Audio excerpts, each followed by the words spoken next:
Dave Willis, man, voice of Meat Wise. He was spoken Yes, sir. in the building. What's poppin'? How you doing? I'm good. I'm good. How you doing? So what's up, man? 7 years out the game, now you're back.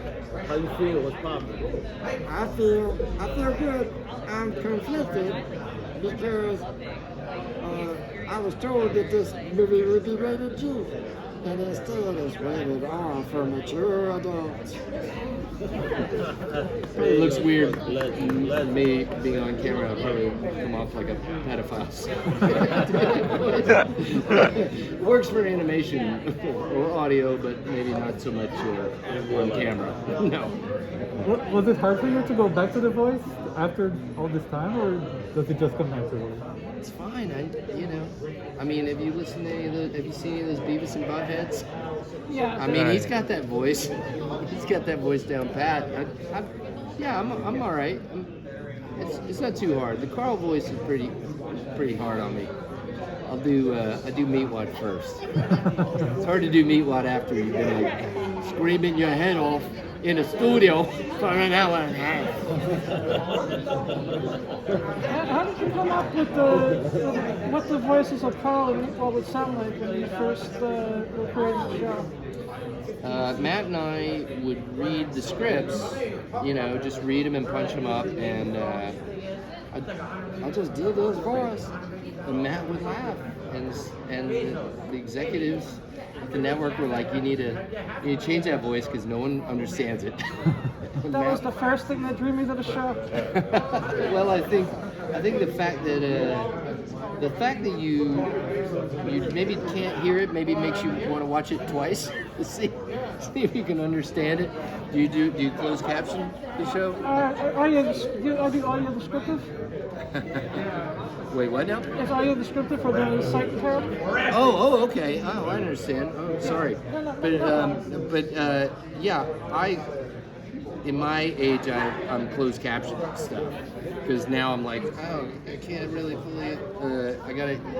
But with Meatwad, it's kind of so mush mouth and gibberish, That's what drew me to the character. That's how they made me become a fan of Aqua Teen Forever in the first place. Is a character that sounded like me.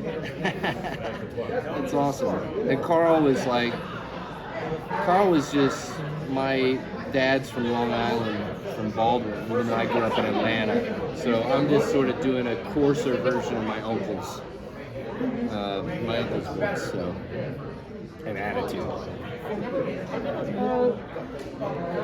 So, how do you feel you can be a new fan and go straight in with a history of the original series? I really think you can. I think you absolutely can. I feel like the show, you may not, it doesn't lay it all out for you, but there's Easter eggs here and there, but for the most part, it holds up as just a story, It's more of a story than our first movie. Our first movie was just a crazy amalgamation of jokes and moments, and this is an actual story. I was saying it's an emotional path, or as emotional as we're ever going to get. But it's funny, and it's satire, and it's a story of what the characters have done since since the show is over, and how they've separated, and are they going to get back together and help solve this larger problem? That's every story in the world, I don't think it's cliche, but I do think we're kind of like maybe a tiny bit more mainstream as a story. And then there's this interactive element, which is not going to be on tonight. Unfortunately, I really wanted to see that with an audience. But that's something, without saying too much more about it, is something that we have never, I've not seen in a movie at all. Okay. Yes, it is. And it'll be activated for the November 8th when the disc comes out in VOD, but it's a very cool thing. It's something you see everywhere, but you've not seen it with movies and TV or anything, and it's very unique and specific to this. And it's awesome. It's this whole other layer. But that's all I can say. why did you and Matt feel like now was the time to bring back those characters, other than getting the call from? I don't think we. I mean, when the show ended, we were I think we were probably exhausted with it, and it was probably a good time to stop. But it wasn't our choice, but it was probably right.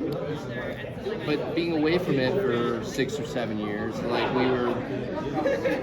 I think it'll probably be like the coolest thing I've ever been a part of, in a way, and we had sort of this magical voice cast and Matt and I have a chemistry when we're writing and stuff, and when they asked us to come back to it, it was really fun, It's like it snapped right back, just like it was yesterday, It was great. And when I never thought twice about it until they called us, and then it was like, yeah, you want to get the band back together? Absolutely, it was great. It's like that Rick and Morty episode. It's like, you son of a bitch. And obviously you got the call because the show is still popular. Yeah. On streaming. Yeah, it does well. So, how does it feel for you to know that you created something that stood the test of time? That it aged well. It still makes sense in this day. It felt great. I mean, yeah, it's very redeeming. Like you feel like it's so hard to have a show be successful with people or not to make mistakes. There's more fingers in the pie. Like all of a sudden you're casting someone that's maybe not your first choice, or you're or you're having to make the story more relatable, and i.e. make it more boring, and there's this. I felt like there was a magic to this where it was just the two of us coming up with this, and it was like our hobby, and then we lucked into these jokers, and the crazily talented, funny voice actors, unique. No one else was using them. No one else even knew who they were, and it was. So I think there was a combination of luck too, I mean, Dana was somebody that I had a girlfriend at the time who was like, you gotta meet this guy, he's so funny. And he was an actor, but he was working at a drama bookshop in town. He was not doing anything. Now he's like all over the place. He's staying in a nice hotel room thanks to the SpongeBob people. It's like, stay with us in the West. He's at like the Essex house overlooking the park. Kidding, but yeah, I don't know. It feels great. It's vindicating. It's awesome. And I've asked this to Matt, and I'll ask you as well. To me, Aqua Teen Hunger Force is the quintessential Adult Swim show. Like, you think Adult Swim, you think Aqua Teen Hunger Force. How does it feel to release a new movie now outside of that universe, and be as free as a digital release can be? Because I know you had a lot of freedom on Adult Swim as well. I feel like we have the same freedom here, with just a little more money to play with. So it's like they actually go on animated adventures instead of just talking about them and then describing them later without, we actually have some animation in this. But I felt like Warner Brothers was pretty well hands off. Turn it in on this date. Don't spend more money than we gave you. I mean, you can't ask for more than that. That's amazing in this day and age with corporate control over things. Yeah, true. It's very. That's what works about the show. And I think they just didn't want to mess with that. Has there ever been a time when you guys wrote a script and said, you can't believe we may actually get away with this? I don't think we ever... Yes, there was one episode where Dr. Wongberger cut off everyone's dick and built a ship out of dicks. That was one where I was like, yeah, all right, we're really drawing a spaceship made out of dicks, all right. Yeah, I can't believe this is going to air. And of course it didn't. They blurred him out. But yeah. It's been But for the most part, it's been pretty fun. I do think that this interactive element to the movie is something where I'm like, I kind of can't believe we're getting to do this. I keep saying it. I'm building it up, but it's real. You got me buying a Blu-ray for the first time in quite some time, so... It's worth it. It's going to be worth it, I assure you. And the show is also a huge hit worldwide. It's not just America. I'm from Brazil. I know there's a girl from Argentina as well. Oh, wow. Yeah. Awesome. Yeah. Did you expect that it would travel so well? Because I feel like, I hate shitting on Americans, but I feel like junk food is so closely associated to the U.S. that You never know with comedy and animation certainly probably travels better than just straight up comedy, but that's the dream, baby. Mickey Mouse, let's get this thing all over the world. But they brought us out to Australia, to do some cons there. I was like, it's cool. It's very vindicating. Yeah, it's awesome. It's awesome.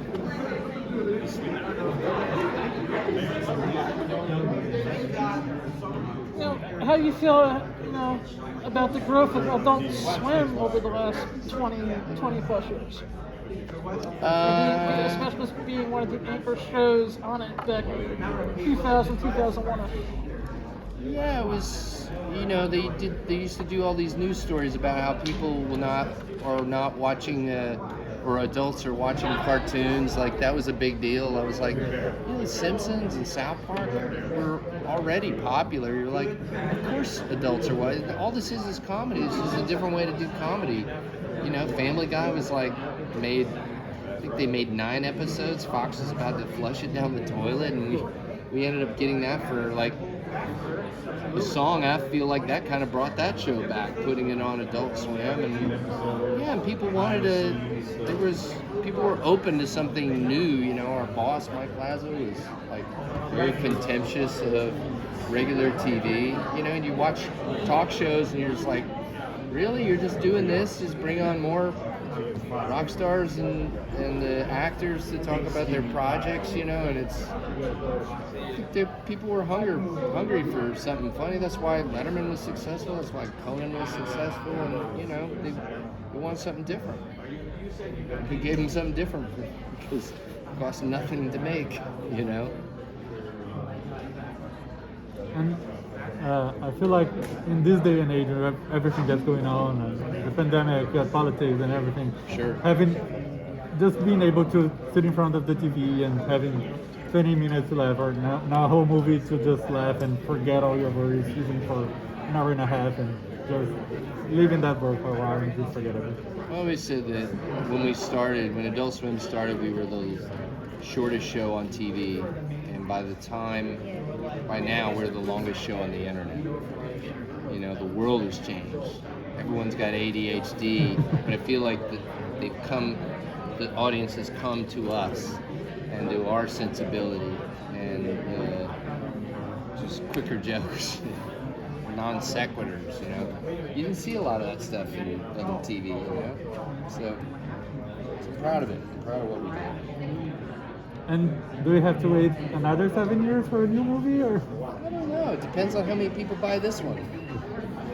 If people buy it, maybe not. People don't. Are you already thinking of stories, or would you prefer to wait for that? It's crossed our mind, maybe we make them blue and we make it the sequel to Avatar. I don't know. Aquatar. No, don't use that. I'm already writing the idea. No, we've talked a little bit about it, but it really depends on how well it does, I would imagine. But yeah, be thrilled to do another one. Be absolutely thrilled. So.